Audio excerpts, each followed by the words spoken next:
नमस्कार काका. नमस्कार. मी निलेश ठाकरे, माधवबागमध्ये तुमचं स्वागत आहे. हा, काका, मला तुमचं नाव कळू शकेल? पूर्ण नाव?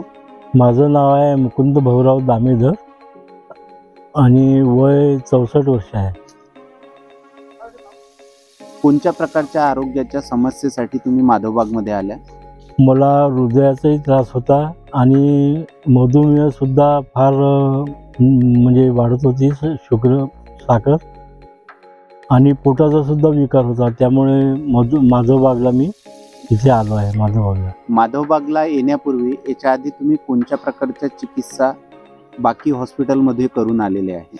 माधवबागला येण्यापूर्वी मी म्हणजे मला मोठ्या आतड्याचा कॅन्सर कोलनमधून झाले होते. त्यामुळे ते कोलनचे निदान लागल्यानंतर मी नागपूरला एक ऑपरेशन केलं. नंतर दुसरं ऑपरेशन पुन्हा टाटा मेमोरियल हॉस्पिटलमध्ये केलं आणि ते क्लिअर होऊन मग बायपाससुद्धा झालेली आहे माझी.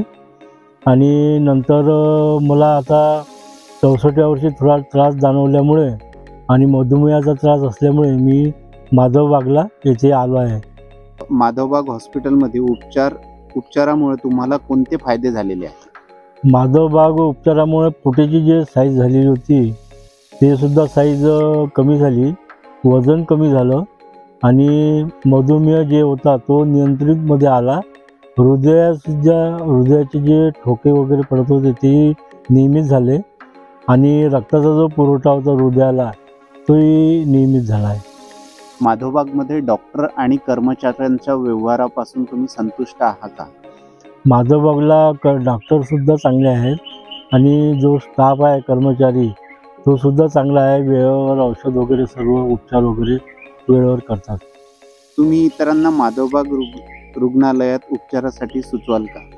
हा, म्हणजे माधवबागला ॲलोपॅथिक दवाखान्यापेक्षा आयुर्वेदिकला चांगलं महत्त्व आहे. जुन्या काळामध्येही आयुर्वेदिकच होतं. त्यामुळे माधवबागला येणं चांगलं असं मी समजतो. तुमच्या मते माधवबाग हॉस्पिटलच्या सर्वोत्तम गोष्ट कोणती आहे ज्यामुळे इतरांपेक्षा ते वेगळे आहे? माधवबागला म्हणजे शस्त्रक्रियेचं काही नाव नाही आहे.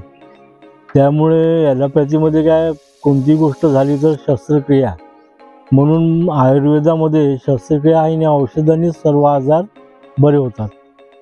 आणि इतर सर्व गोष्टीपेक्षा या संपूर्ण प्रश्नांपैकी तुम्हाला असं सांगावंसं आणि सुचवावंसं असं वाटणारी गोष्ट तुम्ही सांगू शकाल?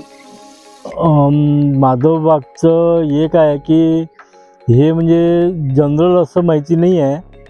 म्हणजे मी आता अमरावतीलाच असून मला माहिती नव्हतं, तर हे एकमेकाला सांगून मग ते माहिती होतं. तर याचा प्रचार चांगला व्हायला पाहिजे. धन्यवाद तुम्ही माधवबाग विषयी ज्या माहिती दिल्याबद्दल. नमस्कार.